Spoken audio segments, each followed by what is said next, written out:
Welcome to the Deep Dive, where we cut through the noise of cutting-edge AI research to bring you the really critical insights. Today, we're taking a close look at a paper that's fundamentally reshaping how we think about vision encoders in multimodal learning. We're diving into OpenVision 2, a family of generative pre-trained visual encoders for multimodal learning. It's a significant collaborative effort from UC Santa Cruz, Apple, and UC Berkeley. This deep dive is really designed to get you, our listener, up to speed on the details and the implications of this work. Yeah, and what's truly, I think, revolutionary about OpenVision 2 is its core premise. It dramatically simplifies the architecture and training of these vision encoders. It achieves this by completely removing the traditional text encoder and, importantly, the contrastive loss that's been like a cornerstone for models like CLIP. Instead, OpenVision 2 relies purely on a generative captioning loss. Now, this isn't just a conceptual simplification, it delivers massive practical efficiency gains, seriously massive. We're seeing training times cut by up to, say, 1.5x to 2x, and memory usage reduced by nearly 1.x. This lets researchers use much larger batch sizes, and it enables training models with over 1 billion parameters, which honestly is far less feasible before. And what's really striking is, despite this significant architectural streamlining, OpenVision 2 consistently matches or even surpasses the performance of the original OpenVision, and that's across a broad suite of multimodal benchmarks, including some really challenging OCR-related tasks. So this work, it really directly challenges that long-held belief that CLIP-style contrastive learning is, indispensable for building scalable general-purpose vision encoders in the multimodal space. Well, that's definitely a bold claim, and potentially game-changing, right, for anyone building or researching multimodal AI. So for you listening, whether you're an AI researcher, an ML engineer, or just someone looking to stay at the forefront of this field, understanding how they actually achieve this, seemingly without sacrificing performance, is really key. Let's unpack the details. Okay, so before we delve into the innovation of OpenVision 2, maybe let's set the stage a bit with its predecessor. The original OpenVision, it was already a major contribution, right? Offering a fully open source alternative to proprietary stuff like OpenAI's CLIP or Google's SIGLab, a really significant step. But as often happens with these early innovations, it came with its share of computational complexity. Could you elaborate maybe on what made that original architecture a bit heavier to work with? Certainly. Yeah, if we look at the broader context of multimodal models, the original OpenVision, while definitely pioneering, it did have a substantial computational footprint. It operated as this multi-branch pipeline. Its vision encoder, for example, had to work with 2 distinct captions for every single image. One was derived from web crawls, often noisy, and the other was synthetically generated. So this setup, it necessitated a dual contrastive loss for these image-text pairs. And on top of that, it required an additional text decoder specifically for a generative captioning loss. So essentially, it was trying to optimize for several objectives all at once. You had an image encoder, a text encoder, and a text decoder, all working together for different purposes. Even with, advanced training strategies like FLIPA, reducing that computational overhead was a critical challenge, especially for researchers maybe with limited compute resources, and it was definitely a bottleneck for scaling up model capacity further, which naturally leads us to ask, could similar or maybe even better results be achieved with a much, much more streamlined approach? Right. That brings us directly to OpenVision 2. The paper describes it as adhering to a minimalist design principle. That sounds like quite a drastic shift in architectural philosophy. So what's a fundamental change? The big shift that enabled those really impressive efficiency gains you mentioned earlier. Well, the core architectural change is surprisingly simple, almost like counterintuitive given how complex things were before. It truly embodies that minimalist principle. They completely removed the text encoder from the system, just took it out, and this decision in turn allowed them to eliminate the contrastive loss that depends on those image-text pairs, the component previously thought essential. So OpenVision 2's training framework becomes remarkably lightweight. It simply consists of an image encoder directly feeding into a text decoder. That's it. The only learning signal in this simplified setup is the captioning loss, where the model just generatively predicts a paired synthetic caption. No more need for that image-text contrastive alignment.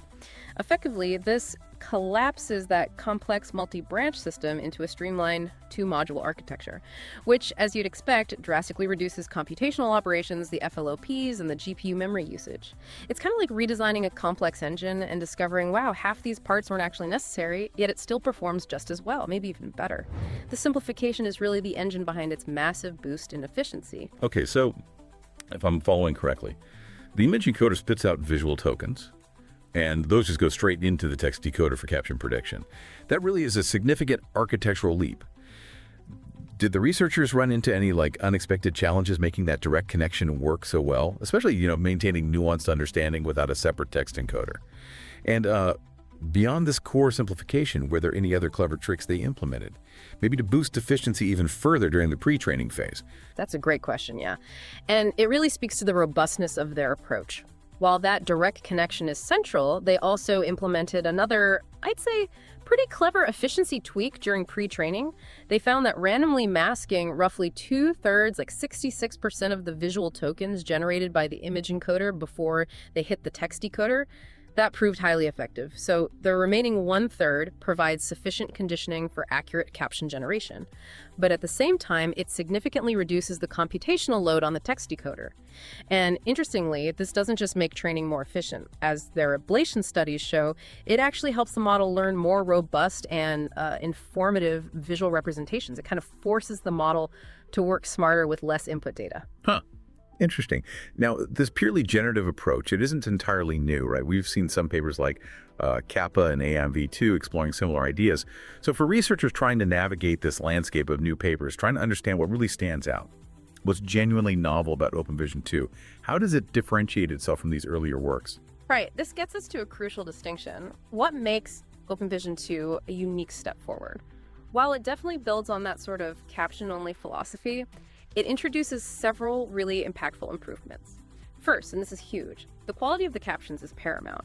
OpenVision 2 uses a new, much higher quality dataset called Recap Datacomp 1B v2.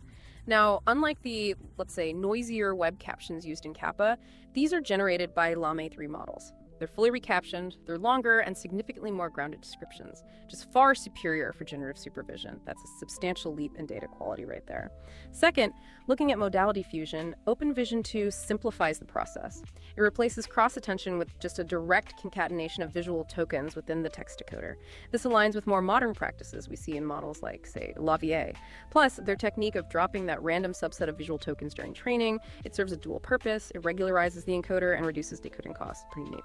Third, the sheer scale of OpenVision 2 is remarkable. It pushes the vision encoder size up to 1.01 billion parameters. That's big. And it's trained on an enormous 12.8 billion image caption pairs. Furthermore, its evaluation scope is much broader. They assess performance on advanced multimodal benchmarks like MME and ChartQA, moving well beyond just simpler retrieval tasks. Now, comparing it directly to, say, AIMV2, there are several key differences in their approach. AIMV2 combines image patch reconstruction with text generation, so it's kind of blending image level and text level objectives. OpenVision 2, however, sticks rigidly to its caption-only philosophy. Textual generation is the sole learning signal. No image reconstruction loss at all. Also, OpenVision 2's specific token masking scheme, masking 2/3, is unique to its design, and it exclusively uses an entirely synthetic caption corpus for training, unlike AIMV2, which used a mix of human and synthetic data. Finally, OpenVision 2 maintains a vanilla VIT backbone for its encoder, keeping it simple and efficient, whereas AIMV2 adopted a prefix VIT. So these distinctions really highlight OpenVision 2's unique contribution to this generative pre-training paradigm and underscore its commitment to that minimalist, caption-only approach. Okay, so we have a simpler architecture, more efficient training recipe, refined methodology. But as we all know in AI research, promises of efficiency sometimes, well, they can come with a trade-off in accuracy. So the big question remains, does OpenVision 2 actually perform? What do the results really tell us about its capabilities on various benchmarks? Yeah, and this is where the paper gets genuinely compelling. It demonstrates that the simplification really did not compromise performance. Across well-established frameworks like Lave 1.5 and OpenLV Next, OpenVision 2 consistently matches, or even outperforms the original OpenVision and other CLIP baselines. Let's look at some specifics, maybe. On text VQA, using a ViT-L 14 backbone at 336 resolution, OpenVision 2 hit a score of 68.9. That's slightly better than the original OpenVision 68.3. Okay, with the challenging OCR bench, OpenVision 2 scored 537 compared to OpenVision's 547 in one setting. A little lower there. However, in another configuration with the larger Sovio Sovit 400 M14 backbone, OpenVision 2 achieved 549, actually surpassing OpenVision's 540. So these examples really illustrate its strong competitive, or sometimes even superior performance across diverse benchmarks, including those that really lean heavily on visual text understanding. But the real headline, I think, has got to be the efficiency. With a ViT-L 14, training time just plummeted from 83 hours down to just 57 hours. That's roughly 1.5 times faster. For the even larger Soviet V414, the reduction was even more dramatic. Dropped from 241 hours down to 121 hours, nearly 2 times faster. It's huge. And the memory usage. For that ViT-L14, it went from 24.5 GB down to 13.8 GB per device. That's about a 1.8 times reduction. This substantial memory saving allowed the researchers to boost batch sizes massively from 2,000 up to 8,000 without hitting those dreaded out-of-memory errors. And this superior efficiency was crucial. It directly enabled them to scale up to that 1.01 billion parameter model, a feat that was simply much less practical under the original OpenVision's computational demands. It's remarkable. Really remarkable results. It truly suggests the simplification didn't come with the trade-offs you might typically expect. Were there any specific benchmarks or maybe model sizes where the performance improvements were, let's say, marginal, or perhaps areas that still present unique challenges for this minimalist approach compared to, more complex multi-objective models? And diving a bit deeper into why these changes work so well, what did the Ablation Studies reveal about the effectiveness of their specific design choices? That's a very insightful question, acknowledging the nuances. While OpenVision 2 shows broad strength, the paper does sort of imply that models with very specific contrastive objectives might still hold a slight edge in very niche, highly aligned tasks. But for general, broad multimodal tasks, the performance is excellent. The Ablation Studies, in particular, they provide critical insights into why it works so well. First, the quality of the captions used for training proved immensely important, absolutely critical. Models trained on raw, noisy web alt text. They performed the worst pretty much across the board. Conversely, using those high-quality synthetic captions from Recap Datacomp 1B v2, the ones generated by those powerful Llama 3-powered MLLMs, led to significant and consistent improvements, especially on challenging OCR-related tasks. So this conclusively demonstrated the effectiveness of large-scale synthetic captioning as a really robust supervisory signal. Second, that token masking strategy we talked about. It isn't just an efficiency hack, it genuinely enhances performance. The study showed that keeping all the visual tokens 100% actually didn't yield the best results. Counterintuitive again, maybe. The sweet spot was retaining only about 25-35% of the tokens. Now, this strategy not only reduces the computational load on the text decoder, but it also boosts performance, particularly on things like OCR and text VPA benchmarks.